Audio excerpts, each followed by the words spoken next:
दिनैहाय नै आं मा ओंख्रि संनो नागिरदों नारजि ओंख्रि संनो नागिरदों ओंखायनो आङो बनावसो संबाय मानो होनबा अराव संबा बांसिन गोथाव जायोना बेखायनो बनाव संनानै देखायनोसैलाय नोंथांमोननिसिम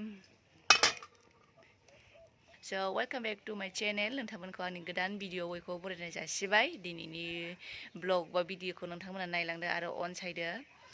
दिनै नारजि ओंख्रि संनो नागिरदों आङो अमा बेदरजों ओमफ्राय बिराद जानो लुगैनानै दंखायोमोन दाख्लैनिफ्रायनो आरो माने हजों थाबाबो जानो लुगैयो बाट जेनेबा बयबो जाबासो जानो गोथाव मोनोना हजोंहाय बारा माजों बाबाजों गोखा जानो हाया आरोना नारजिनि गोखाखौनो बारा जानो हाया बिसोरो बेखायनो बांद्राय जानाय जाया ओमफ्राय ओरैजाय फैबाथ' जोंना बांसिन नारजि ओंख्रि जानाय जायो बेखायनो आंहाबो दिनैहाय नारजि ओंख्रि संनानै जानोसैलाय आरो माने जेराव जायो बयबो जायो बेयावसो जाबा गोथाव मोनोना बेनिखायनो बिसोरबो जाखायाखैमोन नामा नारजि ओंख्रि जायैया गोबाव जाखाबायमोन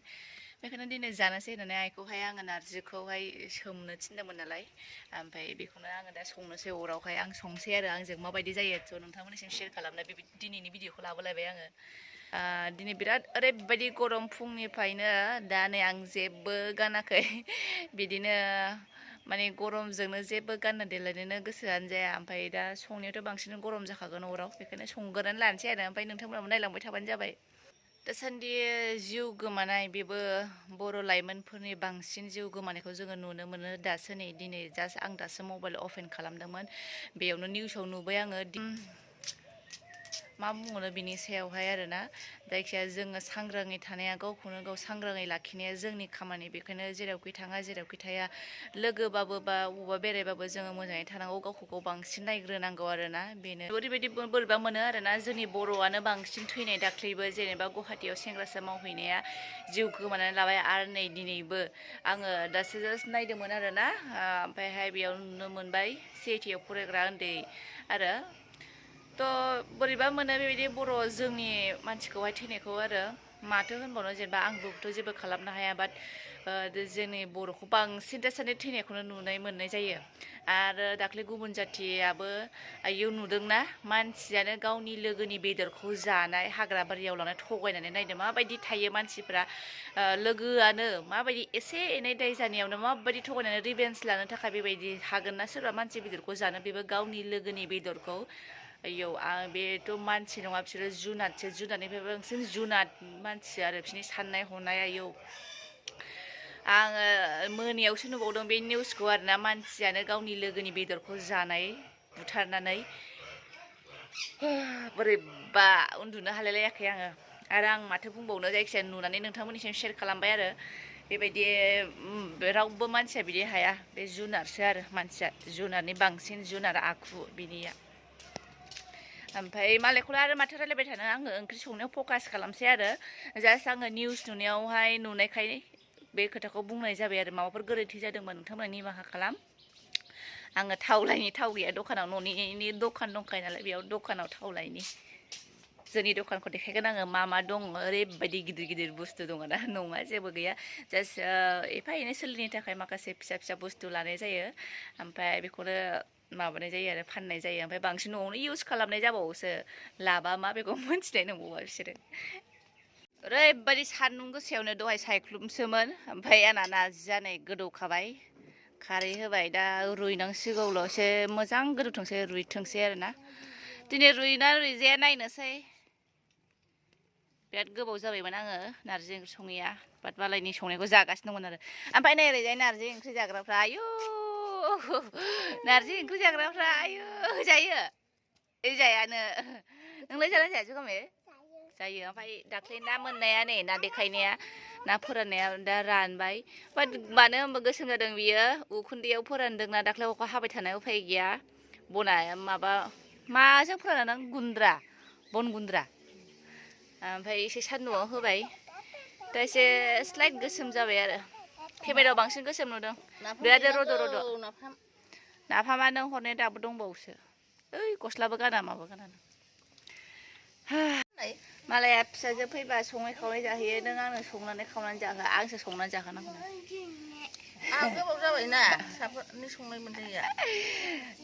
गोदो आं बारा संखायाखैमोन नालाय ओंखायनो दा फैबा बांसिन संनाय जायो आं आरो बिनि मावनाया ओरैबायदि लेट माने मोनजानो नागिरा ना आं मोनजागोन ना आयान मोनजागोन बेबायदि जायो बेखायनो आङो थाब थाब नांगौबा माबा मोनसे खामानि बाहेरानि सुलु सुलाखौ मावहोनानै आं बांसिन संनाय जायो आरो गुगुनि जाग्राफ्रा नै आया नों मा जादों ओइ आं जानोसै नामा नोंखौ हट हट हट आयौ खारथारबाय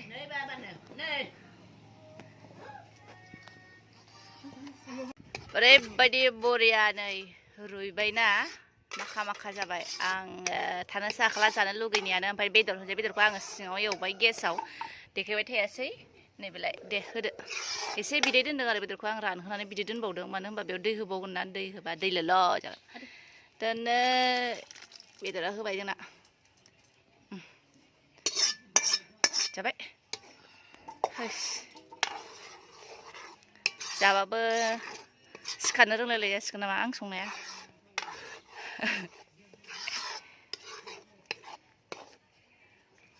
एसे दै गुदुं माबानानै दै गुदुं दंमोन गोदौनाय नुवाखै गासिबो औ दाखिनिया गोलैदों दै गुदुं दङ दो फिसायाव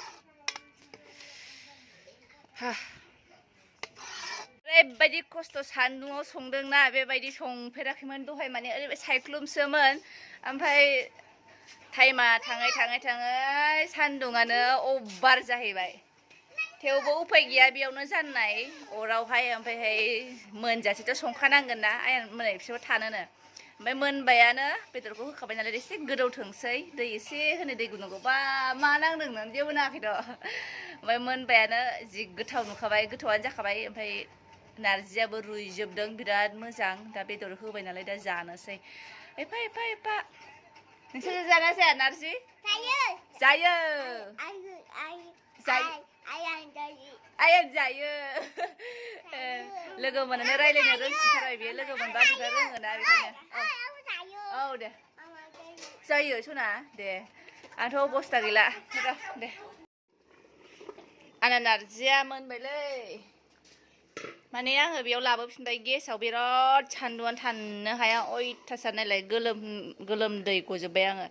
ओंखायनो बेयावहाय मोननाया मोनखाबाय ओरैनो जबहोनो बेयाव एसे लाबोफिनबाय आरो आं होनोसै दसेनो बेयाव नुवाखै एसे जबबावथोंसै बेवहाय जानानै लानोसै नै नारजि ओमफ्राय अमाखौ फ्राय एवनायखौ एसे दोनदोंमोन आङो ओमफ्राय नैबे अमा एक्सट्रा एवबावनाय आयाना जाखाबाय आं दै लोंनांगौ दैखौनो माबाबायसो बियो दुस्थ' माराया दुगैखांनानै फैबाय आङो माथो रायलायबावनो दालाय ओमफ्राय ओंखाम उखैनाया ओरैबायदि जाला ओंखाम फैखाबाय आरोना ओंखाम जाग्रोनानै लानोसै दाहाय लोगो मोनफिनगोन आरो मा होनदों बाबा नारजि मा dong? Pom pom. Empau? Pom pom ma bele ma pom pom nan dia gajaka.